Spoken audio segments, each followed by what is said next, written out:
Un exercice très simple, triphasé, équilibré, c'est-à-dire que Z1 c'est égal à Z2 est égal à Z3. L'impédance elle est inductive. R est égal à 0,8 ohms, XL est égal à 0,6 ohms. On prendra une tension simple. Pourquoi j'ai choisi cet exercice? Justement pour voir un peu les relations entre les tensions simples, les tensions composées, les courants de phase et les courants de ligne. Alors, si j'ai choisi un circuit pareil, alors la première des choses, je vais chercher la relation entre les tensions simples et les tensions composées. Alors graphiquement, on peut facilement démontrer, graphiquement même, si V1 c'est égal à V0 degré, la référence, V2 ça va être V moins 120 degrés, V3 c'est V moins 240 ou bien 120 degrés. Alors, on voit géométriquement, déjà, sans faire les calculs, que UN2, j'utiliserai la lettre U pour les tensions composées, la lettre V pour les tensions simples. UN2, voilà, on voit que l'argument c'est 30 degrés sans faire les calculs géométriquement. Donc c'est en fait cette partie, puisque ça c'est V, c'est un triangle isocèle, ça c'est 30 degrés, et U, si vous voulez, le module de cette tension composée, c'est 2 fois cosinus de 30 degrés, 2 fois, qui est racine 3 de V. Racine 3 de V, et on a l'argument 30 degrés. De même pour la tension U de 3, c'est racine 3 de V, et l'argument moins 90 degrés. Et ici, U3,1, c'est racine 3 de V, et 150 degrés. Au fait, il y a une relation entre la tension composée et la tension simple, qui est une rotation en fait de plus 30 degrés. Donc en fait c'est racine 3, 30 degrés, et une rotation de 30 degrés, de plus 30 degrés. Voilà, c'est la relation entre les tensions simples et les tensions composées. Bien sûr, on peut les calculer algébriquement.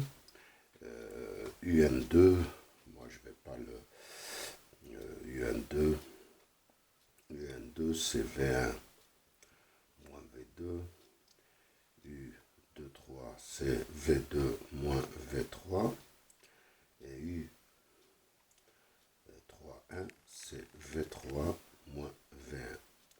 Alors, on peut écrire V1 c'est V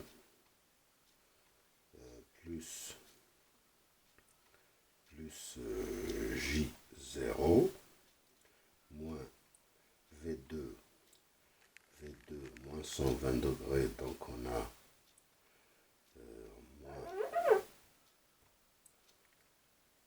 moins 1 demi, moins J racine 3 sur 2. Ça, V2 c'est moins 1 demi, moins J racine 3 sur 2, moins V3 qui fait moins 1 demi, plus J racine 3 sur 2. V3 c'est moins 1 demi. V2 c'est bien ça, oui. Moins 1 demi plus J racine 3 sur 2, moins V1 qui fait V plus J0. Alors, ici, ça va être UN2, on peut le calculer, c'est racine 3 de V et 30 degrés, c'est-à-dire c'est racine 3 sur 2 plus J 1 demi. Voilà, qui est de 30 degrés justement.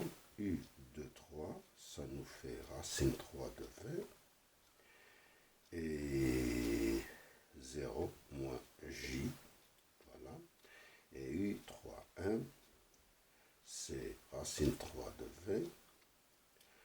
Et on a 150 moins 1 demi plus J racine 3 sur 2. Voilà. On a calculé les tensions simples. Maintenant, si c'est la tension simple de 1, ici on a racine 3 de volts, ici racine 3 volts, etc. Ok, maintenant on va calculer les courants et les puissances parce que le but de l'exercice, c'est la comparaison entre les tensions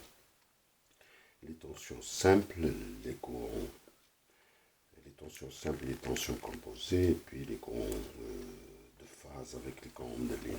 Voilà. J'efface parce qu'on a déjà tout calculé.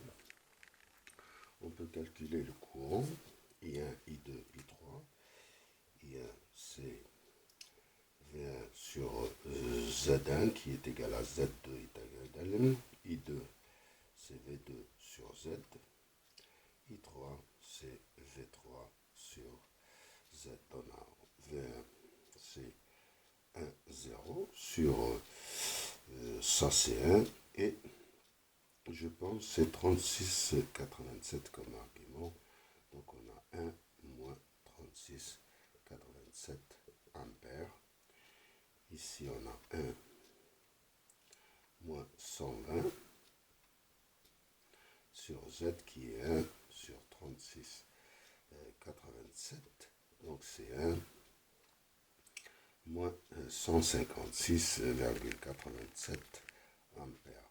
Ici on aura 1 120 sur 1 36,87.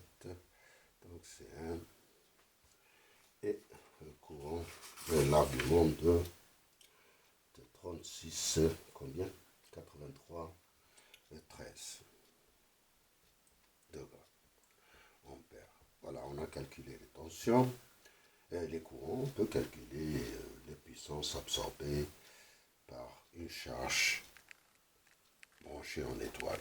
Donc S1, c'est V1 multiplié par le conjugué de I1. S2, c'est V2 multiplié par I2 conjugué.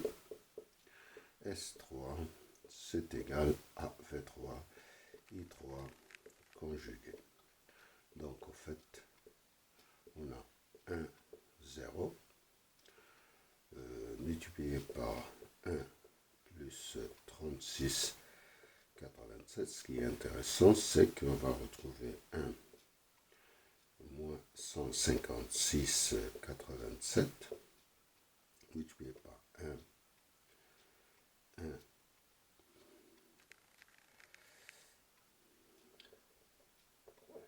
moins 120, et ici c'est plus 156, 87 degrés. Ici c'est 1 plus 120, multiplié par 1, moins 83, 13 degrés. Donc ce qui nous donne un S1 de 1, 36, 87. Ici S2 c'est 1, ça doit être 36, 87 aussi. Et S3, ça doit être 1 et 36, 87 degrés, ce qui nous donne une puissance active de 0,8 plus J 0,6 var. Et ici, c'est 0,8 plus J 0,6. Ici, c'est 0,8 plus J 0,6. Et puis, la puissance totale fournie par la source, c'est 2,4 plus J 1,8 voltampères, c'est-à-dire que P c'est égal à 2,8 watts et Q c'est égal à 1,8 var. Voilà. On a tout calculé. Justement, l'exercice était de comparer. Justement, on va comparer. Ça, c'est, on peut l'écrire déjà. C'est étoile, étoile, étoile. Bien sûr, si l'impédance est différente de 1, par exemple, on pourrait supposer, par exemple, que la tension simple elle est de 220 et que l'impédance elle est de 220, de 22 ohms, par exemple. On fait quelques modifications, on multiplie ici par, donc on a 220 sur 20, donc ici ça va être 10 ampères, et puis ici c'est 220 multiplié par 220 sur Z, en fait c'est V au carré sur Z, et l'argument ça va être, si on prend les mêmes proportions qu'ici, donc on aura 36,87 degrés. Donc maintenant on va passer au branchement triangle et on va essayer de trouver la relation qui existe entre les courants simples et les courants composés, et puis on va calculer la puissance absorbée par la charge et la puissance fournie par le générateur, et on va trouver justement la relation qui existe entre le branchement étoile et le branchement triangle. Donc je termine pour le moment et on va revenir avec le branchement triangle. Je vous remercie pour le moment.